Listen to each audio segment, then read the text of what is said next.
mina Israeli, Yesu loba ponanga, nalobina Israeli, Yesu loba ponanga. Construit, d'accord? Et ça, c'est le mont du temple. C'est là qu'il y avait le temple à Jérusalem. Et maintenant que vous voyez le Golden Dome,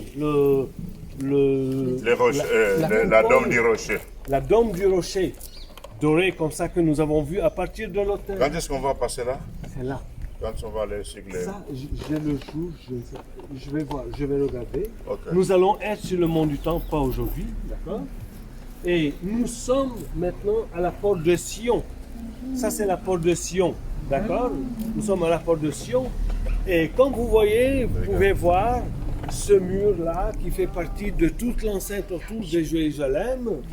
C'est une entrée, n'est-ce pas, qu'on appelle la porte de Sion parce que ça donne sur le mont Sion. Ce que nous appelons aujourd'hui le mont Sion parce que dans le temps, c'était pas le mont Sion. D'accord? Mais aujourd'hui, ça s'appelle le mont Sion. Le mont Sion, c'était la cité de David. D'accord? 1000 ans avant. Alors, 1000 ans avant notre ère. Donc, vous pouvez voir les traces de Baal, n'est-ce pas, sur le mur. Ça, eh bien, jusqu'en 1948, n'est-ce pas, il y a eu la guerre de libération. Ça fait que Israël est devenue indépendante, mais Israël était en dehors de la vieille ville. Donc, les forces israéliennes n'étaient pas dans la vieille ville. Ce n'est qu'en 1967, la guerre des 6 jours. La guerre des 6 jours, voilà, que Israël a repris la vieille ville. La vieille ville, et la Judée-Samarie, et la bande de Gaza, et le Sinaï, et le Golan. Elle est passée de 22 000 km² à 90 000 km². Ça fait plus de 4 fois sa surface. Donc, l'ancienne ville, la vieille ville, est retournée en Israël en 1967. Voilà. Et toutes les traces de Baal, c'est les Israéliens, c'est les Jordaniens tiraient sur les Israéliens qui étaient sur le mont Sion, n'est-ce pas? Et les Israéliens Israéliens tiraient dessus. Je bien expliquer, ça c'était comme la frontière avant 1937. Ici, ce côté c'était Israël, de l'autre côté là-bas c'était les Arabes, enfin les Palestiniens. Donc avec leurs amis, les Jordaniens, les Égyptiens, etc. C'est en 1967 que Israël maintenant a récupéré cette partie. Même là où nous sommes là maintenant, c'est devenu Israël. J'ai dit que ce n'était pas Israël, c'était la Cisjordanie. Donc c'est vraiment historique cet endroit. C'est comme ça qu'on a même laissé. Tout ça sont les trous de balles que l'armée des étrangers tirait sur en fait des occupants, enfin des Palestiniens, tiraient sur ces murs pour Israël. Et la leçon qui est là, vous voyez comment l'Éternel Dieu défend Israël. Amen. Parce qu'Israël, c'est un peuple que Dieu a choisi. Amen. Et si tu es un peuple que Dieu a choisi, quels que soient les combats, le Créateur des cieux et de la terre combattra pour toi. Amen. Voilà. Je voudrais un peu, il y a quelque chose peut-être qu'il peut nous expliquer un peu. Vous voyez le mur là, il y a plusieurs portes. Hein?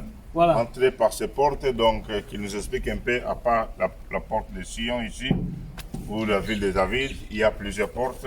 Voilà. Hein? Donc la principale porte pour les Israéliens, c'est la porte de Jaffa.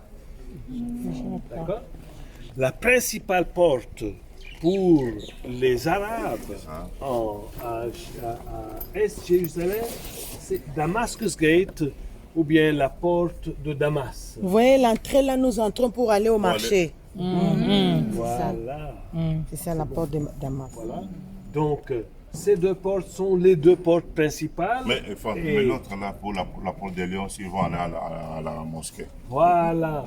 Donc, le mont des Oliviers, nous trouvons sur le mont des Oliviers qui se trouve là. Oui. Et c'est de là que nous avons regardé c'est de là que nous avons vu le dôme du rocher. Amen. D'accord. Les dômes du rocher, c'est là où Salomon avait construit les temples. Amen. Voilà. Et de là, nous pouvons descendre voir les églises qui sont sur le mont des Oliviers et remonter au Lions Gate, la porte des lions. Et de là, faire la Via Dolorosa. Ça, c'est la Via Dolorosa qui aboutit jusqu'au Saint-Sépulcre. D'accord? Ça, c'est la tradition catholique. Donc, nous allons faire ça comme représentatif, n'est-ce pas? Parce qu'on dit c'est là, c'est là, c'est là. Ce n'est pas l'endroit où vient la pierre qui est importante, c'est plutôt l'idéal, c'est l'idée, c'est le concept que nous avons. D'accord? Parce qu'on ne peut pas savoir où c'était exactement. Donc c'est représentatif. Via Dolorosa, c'est le chemin de la croix. Le chemin de la Le chemin que le Seigneur Jésus-Christ a marché avec la croix. C'est ça, Via Dolorosa. Voilà. Maintenant, on va aller au Cénacle. Ok. Cénacle, c'est la chambre haute, là où le Amen. Saint-Esprit est descendu. Nous partons à un endroit très important. Amen.